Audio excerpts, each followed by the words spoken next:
Hello and welcome to Lavnish Sir ki class. This is Directorate of Education GNCT of Delhi's assessment worksheet number 8 and it is only for class 7 students. It has taken from the subject social science और जल्दी से without wasting our time हम इस questions को solve करने की कोशिश करते हैं.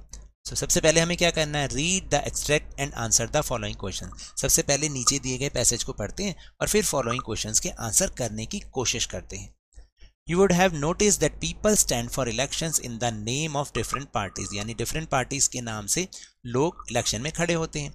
These MLAs therefore belong to different political parties. और यही MLA अलग अलग political parties के होते हैं. The political party whose MLAs win in more than half of the constituencies is considered to be in the majority in the state. यानी राज्य में जिस पार्टी के MLA सबसे ज़्यादा जीतते हैं यानी आधे से ज़्यादा जीत जाते हैं तो वो पार्टी जो है मेजॉरिटी में कहलाती है.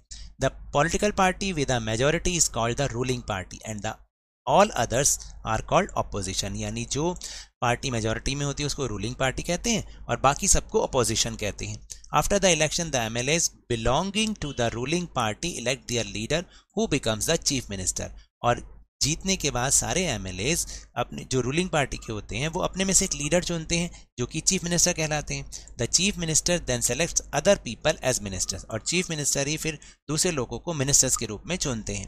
After the elections it is the governor of the state who appoints the chief minister and other ministers. और इलेक्शन के बाद गवर्नर ही होते हैं, राज्यपाल ही होते हैं स्टेट के जो कि चीफ मिनिस्टर और दूसरे मंत्रियों को मंत्री और मुख्यमंत्री बनाते हैं.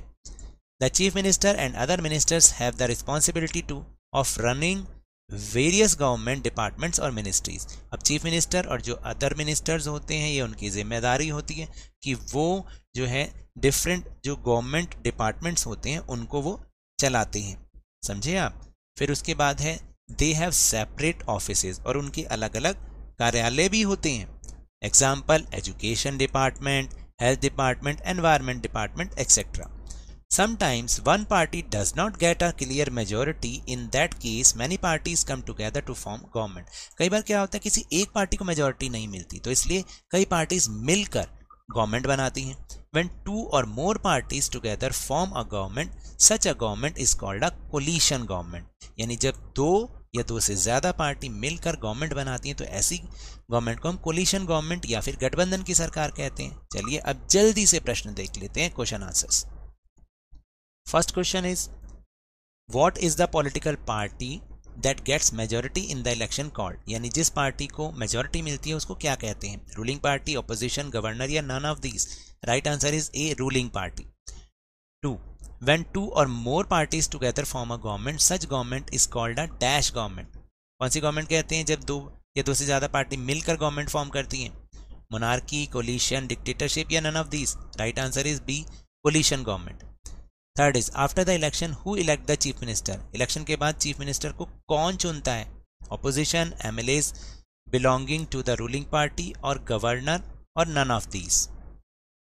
Right answer is B, MLAs belonging to ruling party. यानी रूलिंग पार्टी के जो एमएलएज हैं वो इलेक्ट करते हैं चीफ मिनिस्टर को. Fourth is who is the head of the state. Governor, prime minister, home minister और defence minister. Right answer is A, governor. Now जो आगे के फॉलोइंग क्वेश्चंस हैं उनको हम नेक्स्ट शीट पर देखते हैं. Fifth question is mention the works of governor. Governor के कार्य. The governor is the constitutional head of the state. जो गवर्नर होते हैं वो हेड ऑफ द स्टेट होते हैं. The governor appoints the leader of the party that gets the maximum seat in the assembly as the chief minister. जो governor होते हैं वो उस पार्टी को के लीडर को चीफ मिनिस्टर बनाते हैं जिसने सबसे ज़्यादा सीट जीती हो. Question number 6, define the term government. Government को परिभाषित कीजिए. The term government refers to the government departments and various ministers who head them. यानी जो गवर्नमेंट टर्म है वो गवर्नमेंट डिपार्टमेंट और उनको चलाने वाले मिनिस्टर्स के रूप में दिखाती है, यानी उसको हम गवर्नमेंट कहते हैं. Now question number 7, what do you understand by legislative assembly?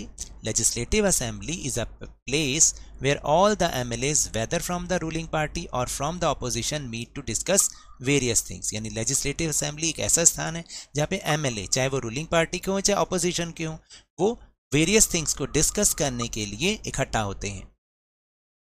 Now question number 8, why is press conference called? यानी प्रेस कॉन्फ्रेंस क्यों बुलाई जाती है? How is the press conference help in getting information about the works done by the government, यानी government द्वारा किए जाने वाले कार्य के बारे में जानकारी प्राप्त करने के लिए ये प्रेस कॉन्फ्रेंस कैसे हेल्पफुल होती है?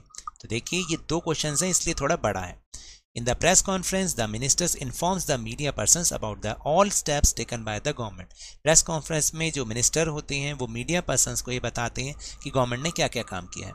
All this information is published in the newspaper and shown the TV channels. ये सारी की सारी जो इन्फॉर्मेशन है न्यूज़पेपर में पब्लिश होती है और टीवी चैनल्स पे दिखाई जाती है। In this way, press conference is helpful getting information about the work being done by the government. और इस तरीके से प्रेस कॉन्फ्रेंस हेल्पफुल होती है हमें बताने में कि गवर्नमेंट क्या क्या कर रही है। Now question number 9, how does some MLAs become ministers? देखिए, it is the people who elect their representatives as member of legislative assembly MLAs. ये लोग ही होते हैं जो अपने नेताओं को MLA के रूप में चुनते हैं। Thus it is the people who have the main authority, और इसलिए जनता का शासन भी होता है। The ruling party members then form the government, जो रूलिंग पार्टी के मेंबर्स होते हैं गवर्नमेंट बनाते हैं। Some ministers are appointed ministers, और कुछ मेंबर्स को मिनिस्टर्स अपॉइंट किया जाता है। Now 10th question, explain the working of state government with the help of some examples. आपको स्टेट गवर्नमेंट की वर्किंग के बारे में बताना है कि स्टेट गवर्नमेंट क्या क्या काम करती है। देखिए क्या काम करती है, answering questions asked in the assembly, assembly में पूछे जाने वाले क्वेश्चन को उनका आंसर करती है। Providing information through newspapers and press conference और न्यूज़पेपर के थ्रू इंफॉर्मेशन प्रोवाइड करवाती है। Make laws to deal with the problem, समस्याओं से निपटने के लिए कानून बनाती है। And running of various departments by the chief minister और अदर मिनिस्टर्स, और चीफ मिनिस्टर और अन्य मंत्रियों के द्वारा बहुत सारे गवर्नमेंट डिपार्टमेंट चलाए जाते हैं। तो ये भी क्या होती है, वर्किंग ऑफ स्टेट गवर्नमेंट होती है। So now that's all for this worksheet. मिलते हैं नेक्स्ट वर्कशीट में। Till then good bye.